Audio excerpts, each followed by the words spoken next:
Hey there, fellow travelers. Welcome to the Tolkien Road, episode 357.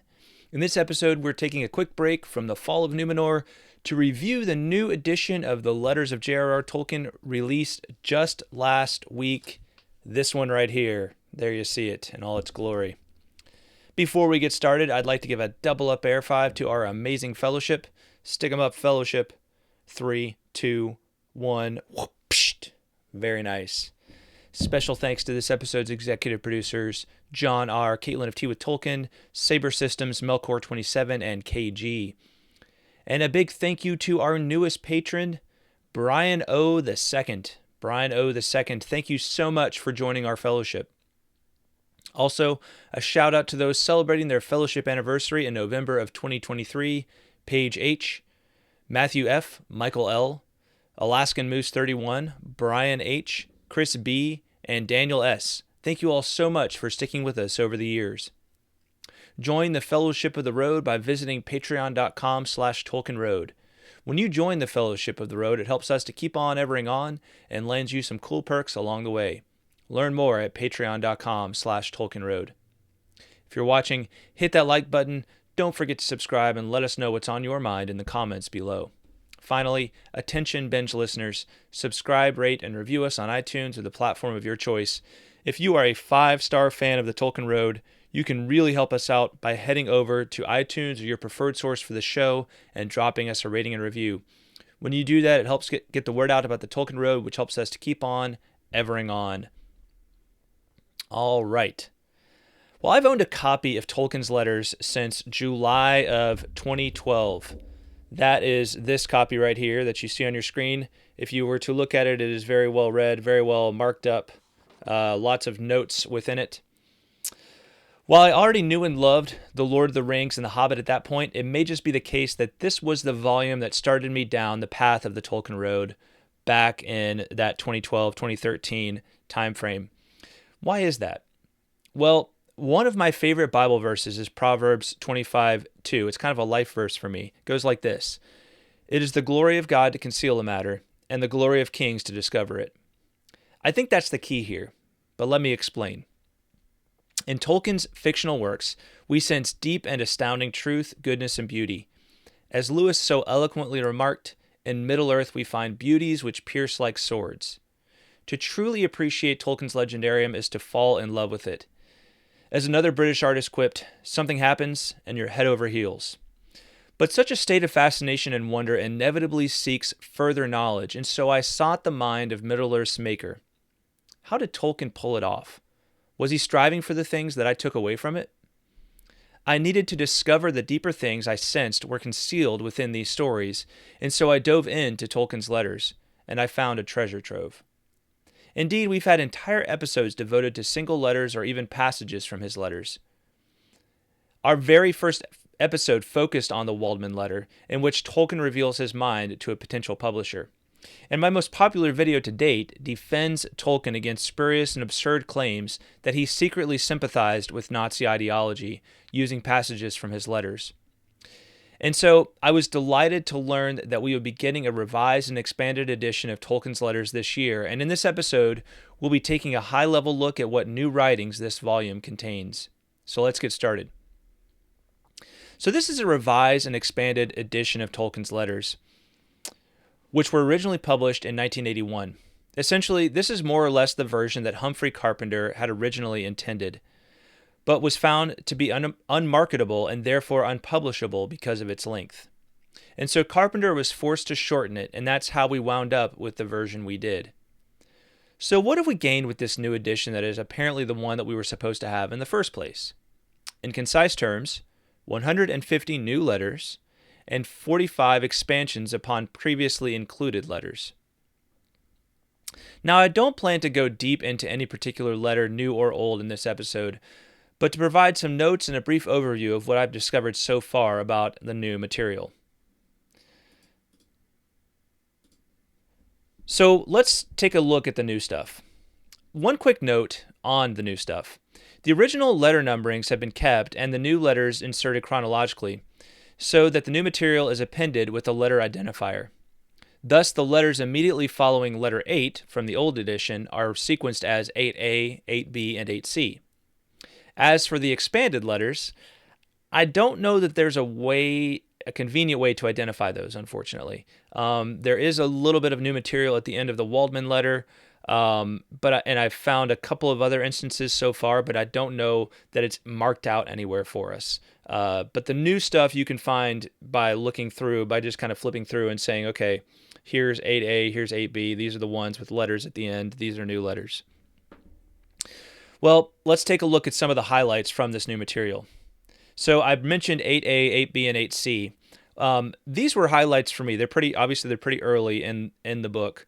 But what we get is we get 3 mid-30s letters to his adolescent sons, John, Michael, and Christopher. So each of these is an individual letter to one of those 3. Okay, it's a little glimpse into his fatherly nature, hinting at the idea that Tolkien was probably a pretty good father, which should come as a surprise to none of us. I find the little details and tones of these notes rather touching, if for no other reason than that I look to him as something like a father figure myself and a mentor in fatherhood. It's nice to know that he seems pretty deserving of both titles. And I feel compelled to note this. It's incredibly endearing that he refers to all 3 as dearest in these letters. My dearest son, my dearest boy, these kinds of things. The longer I'm a father, the more I realize how underrated and powerful a tender fatherly aspect is.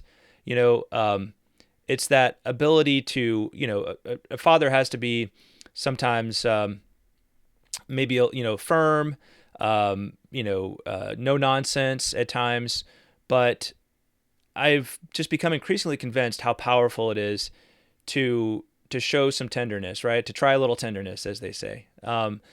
It really, at least in my own experience, it really helps to build, I think, an even stronger relationship with your children. So I just really found that moving, and it's just one of those things that just makes me love Tolkien all the more. Is just to see how he treated and was tender, while giving fatherly advice in the context of that. He wasn't like firm and like just this like blank countenance of like thou shalt, right? It was like he was like, hey, you should do this. But it was like, my dearest boy, here's how you need to roll. Okay. I just found that very moving and very touching, and just something that makes me appreciate Tolkien all the more. 38a is a rather long letter to Michael, another fatherly letter from a few years later. And it's quite personal, with Tolkien counseling Michael about many things at the outbreak of World War II. It looks to be one of the best of the new batch, and I expect I will probably dive into that one on a future episode, maybe in 2024. 94A through C are very interesting. These are from at some point in 1945, and they are kind of a unified theme, and they have to do with the film The Song of Bernadette, which is a film from that era about the Our Lady of Lourdes miraculous apparition from the 19th century. This was the miraculous apparition of Mary, the Virgin Mary, to Bernadette Subrius, I believe, and it's been Bernadette is now Saint Bernadette. She's canonized in the Catholic Church, but it was the story of this Saint Bernadette and the Our Lady of Lourdes Marian apparition, and it seems that this movie had quite an impact on Tolkien. It's funny because he kind of goes from like the movie, he goes and sees the movie and it kind of has an impact on him, but he's like, I mean, the movie was fine, but it's really about reminding me of what a great and moving story the story of Saint Bernadette is. And I found it very interesting, because there's a couple of these kinds of moments in here where we get a deeper picture of Tolkien's Marian devotion, and I think that's important, and it actually relates to the Lord of the Rings because, of course, about 8 years later, beyond this, Tolkien would remark in another letter how Mary was kind of the basis for his sense of like beauty and goodness and related it to like how he kind of envisioned Galadriel. So I thought this was really interesting, and I wanted to read a few passages from this portion. So we'll go to letter 94 here, 94A to be precise. All right, here we go. I have just come back from a cinema. I don't think I've been since The Four Feathers. Mummy was very anxious to see the Song of Bernadette, which has just returned to the Electra. It is so bitterly cold and windy with it that gardening was out of the question, so went to lunch at Elliston's at 12:15 and then to the film at 1:15. The story of Bernadette Soubirious, one of the most amazing things of the whole 19th century, is both profoundly moving and true, and therefore all the more moving, and also in some aspects puzzling, as should be expected, so that no presentation inspired by any sort of goodwill, and no exhibition of bad taste, after all, nothing could beat modern Lourdes for that, could spoil it. I was moved deeply, and I am very pleased indeed that I went. Not so much to have seen the film, but to be reminded of Bernadette and Lourdes, whom and which we take too much for granted. A most marvelous story in every aspect, human and religious. In the film, some of the situations and acting were admirable. Bernadette and the local priest, the Dean of Lourdes, left nothing to be desired. He goes on to say, I'm going to pray to dear most blessed Sancta Bernadette for you. How wrapped up in her family she was till she was torn from them by the sudden fire of heaven. How wonderful are the works of God. Our Lady with roses on her blessed shoes walking in the town rubbish tip. She will not disdain even an RAF camp. May she be ever with you. And this letter was to Christopher, by the way. So that's, when he refers to you, that's who he's referring to. And then a couple of days later, he writes to Christopher again in an paragraph. My mind and heart are still filled with Bernadette, and long may they be so. Every quality of a fairy story, plus both truth and sanctity, an overwhelming mixture. I read Martindale's pamphlet last night, from which it would seem that book and film took great liberties with fact, though without damaging the essential core. And then about a week later, he writes again, I am still under the influence of the film of a week ago. I have not recovered from it, and I hope I shall not, though of course to poor mortality nothing can long retain its first sharp, bitter, piercing tang. The soul stirs and opens an eye in its long sleep, half suffocated in the old warm, frosty folds of the flesh, but too soon the desire to get out of bed gets weaker. However, I shall never quite forget the shattering thrill and vision.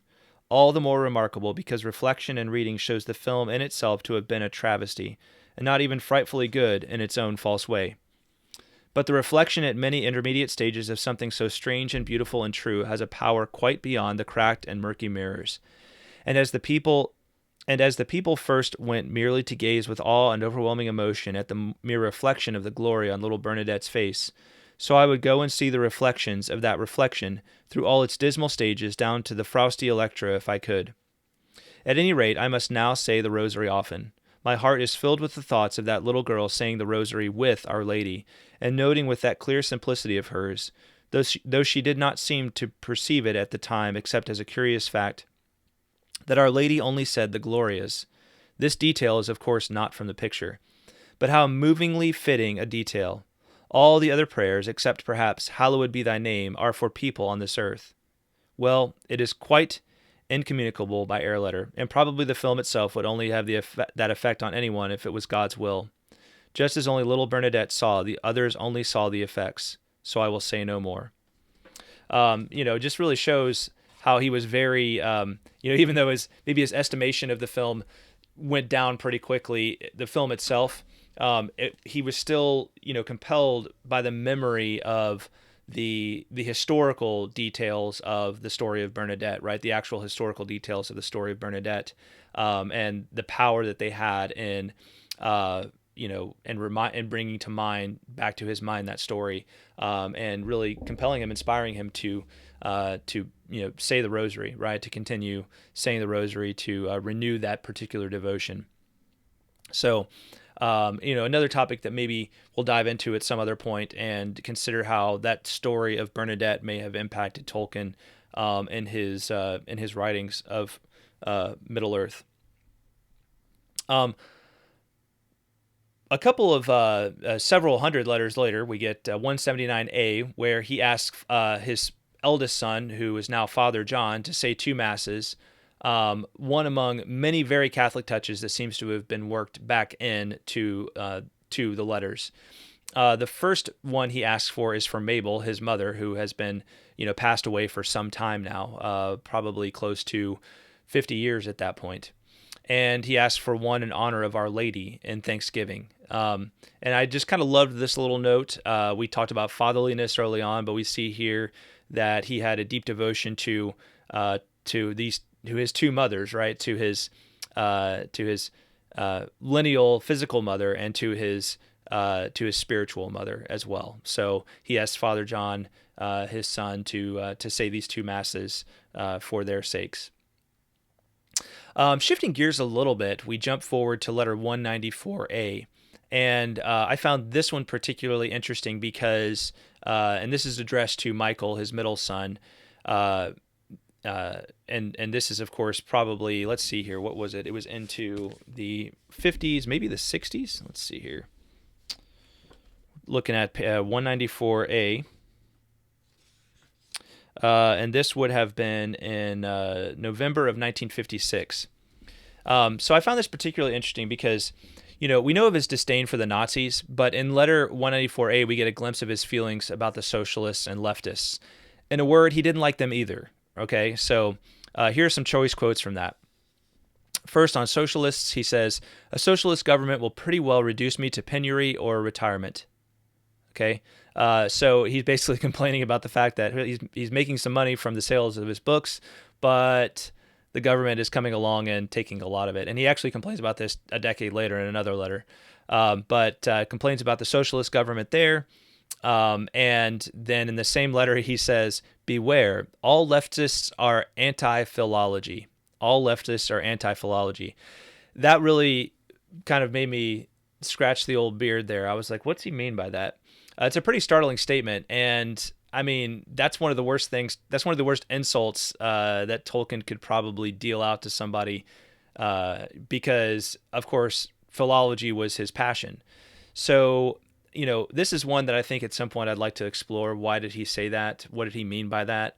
I have some inklings of what he may have meant by that. I think it has to do with the idea that philology is about the understanding of like the history of languages and how they relate to one another, but the leftists want to kind of pull language out from those things and use it for their own purposes. That's what I would surmise he means by that. But maybe we'll save a further discussion of that for another episode. But there's a great ending right after this. He says in this letter, he says, "Up the Ents, down with the ruffians, and may the king return." So very, just a great little, what's that called? Not salutation, but the opposite of closing to this particular letter. May need to use that in future episodes of the Tolkien Road. We jump also to more considerations of when he was reviewing different film treatments, proposed film treatments for The Lord of the Rings. In December of 1957, letter 204A, he says this: "There is one important point which I failed to ascertain and which my ignorance of the mechanical techniques makes me unable to answer for myself. What about talk? I suppose that, even in dealing with a group of adventurers, in a good sense, without capital or organization, we shall have to face a talking and not a silent film. A silent would, of course, be much easier to negotiate, and the horrors of the scenario style, as instruction to actors and cameramen, would not matter. But if there is to be dialogue and or narrative transitions, the words of the text must be closely followed." Okay, so his whole thing was that the words of the text in a movie, especially when it comes to the dialogue, they should be closely followed. So, just another note that shows that kind of where he would have been coming from when it comes to adaptations of his works for the screen. So take note, Amazon, take note, the people who are adapting, is it New Line who is adapting, creating the War of the Rohirrim, and then maybe some future films as well. Take note. Really use that dialogue that he gave us to tell a good story. visually. All right, couple more notes, and again, there's 150 new letters in here, so I'm really just scratching the surface of all of this. But we'll go to letter 242A. He mentions again the rosary here, and this is a letter addressed to. Let's see. This is a letter addressed to Austin and Catherine Farrer in December of 1962.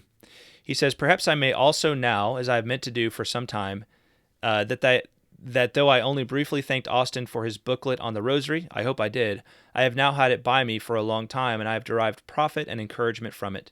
I was late in finding the rosary, and it has been in addition a great delight to know the others whose virtue and learning is far above mine are companions. I began to use it only after hearing Knox, on a private occasion, say, 'Personally, I do not like the rosary, but I have a suspicion that Our Lady does.' Very Knox. But obedience to one's mother is only beginning. It can be greatly rewarded." This is kind of how as a Catholic, how I feel about the rosary. The rosary has never been an easy prayer for me to pray. I've prayed many of them over the years, but it's never been one that I'm particularly drawn to. So I very much resonate with what Tolkien resonates here, which was said by, I believe it's Ronald Knox. Let me double check that here in the, Ronald Knox was kind of a famous English Catholic of that era.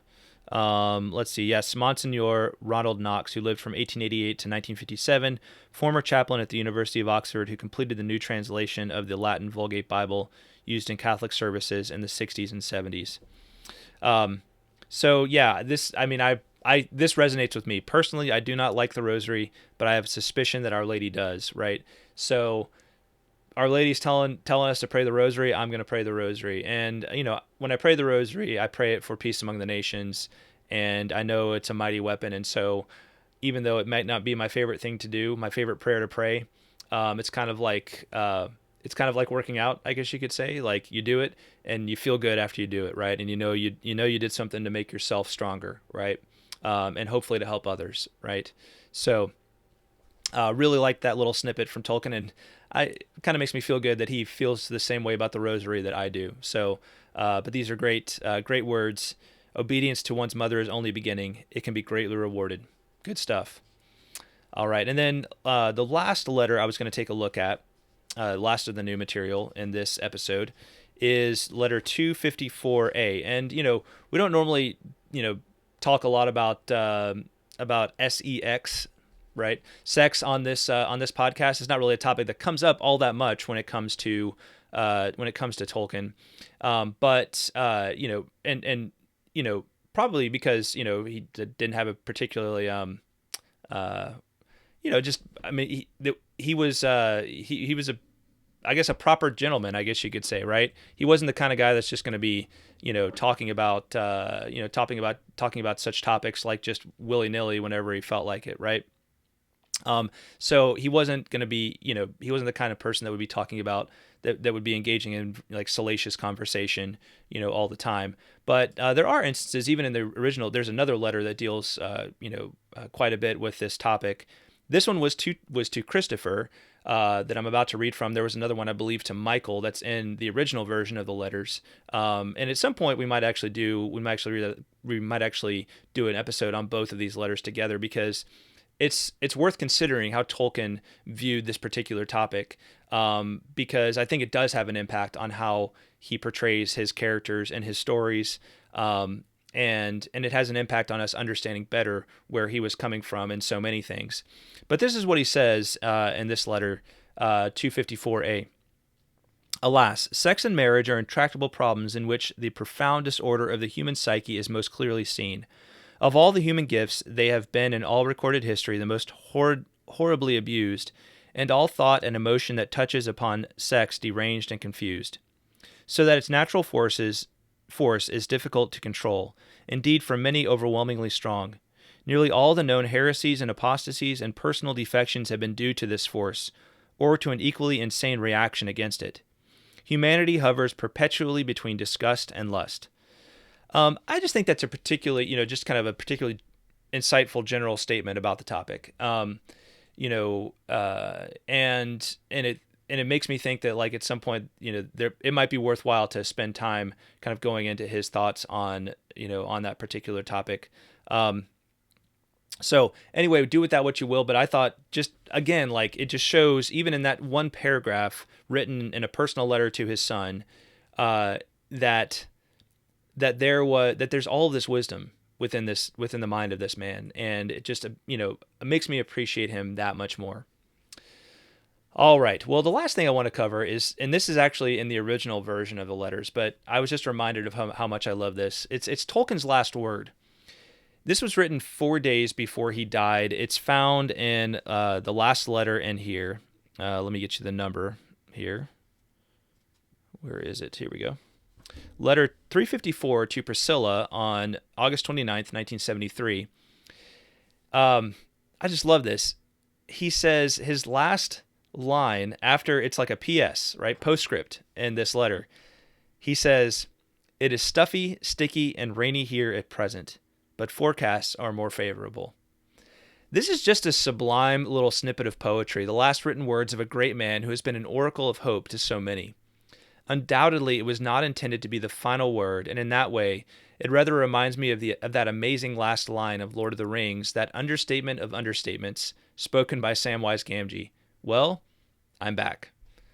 Yet isn't that what Tolkien seems to be always teaching us? Our lives are about more than just us and our intentions, and sometimes the most profound works come from simply doing our regular, everyday activities. To me, like, those two closing lines to Lord of the Rings, his magnum opus, and to his final written word that we have, like, I just love, like, they stand in parallel to each other. They're like mirror images of each other, one in our reality and one in the secondary reality of of his subcreated world. These are, and they seem to kind of indicate the same thing. This spirit of kind of like, well, life in this world may come to an end, but it's not the end, right? Forecasts are more favorable, right? And even if we have more life to live, in the case of Sam, right? If we have more life to live in this world, there will come, more family, and even if not more family, more reasons for hope, right? More reasons for hope. To me, Tolkien is this great prophet of hope in the 20th century. I don't think he considered himself anything like a prophet, but to me, that's what he was with all of his life's works. He was this great prophet of hope, and I just love just the understatement of that last line. Forecasts are more favorable. The forecast that is more favorable is ultimately the resurrection, right? The resurrection, the great Christian hope, and that's something I know Tolkien would have held in his own heart. One minor criticism I would make, I would very much have appreciated like a special index or some other means of quickly navigating to the new and expanded letters. However, it's minor. Proverbs 25:2, right? I suppose it's my glory and a way to seek them out. All right, so final verdict. This book right here, the Letters of JRR Tolkien Revised and Expanded Edition, that should be on every Tolkien fan's Christmas list. I'll be very excited to dive into some of these editions in the new year. There's much more of the mind of Tolkien concealed here, and I look forward to the glory of seeking out more of its treasures. All right. Well, that's about it for this episode. On the next episode, we will dive back into the Fall of Númenor, try to finish it out over the course of the next few weeks before Christmas, and head into the new year. We'll be talking about what our plans are for what the plans for the Tolkien Road are for the new year here in just a few weeks as well. So Fall of Númenor and thinking about 2024. Hey, don't forget to stop by truemythspress.com for great merch like super styling and comfy Tolkien Road t-shirts, Two Trees camper mugs, and signed copies of my books. Once again, that's truemythspress.com. Thanks for supporting our work with your purchase. And thank you to our amazing patrons, especially the following: John R., Caitlin of Tea with Tolkien, Saber Systems, Melkor27, KG, Emilio P., Jonathan D., Richard K., Robert H., Paul D., Julia, Wordy, Joe Bagelman, Matt R., John W., Eugene D., Alaskan Moose 31, Chris B., Daniel S., Corey C., Carolyn S., Emil K., Seb M., Brian O. II, Ms. Anonymous, Andrew T., Red Hawk, Shannon S., Brian O. I, Zeke F., James L., Chris L., Aja V., Ish of the Hammer, Teresa C., David of Pints with Jack, and Eric B. All right. Thank you all so much. We truly appreciate our patrons. And thanks to everybody for watching and or listening. We will talk at you next time. Bye-bye.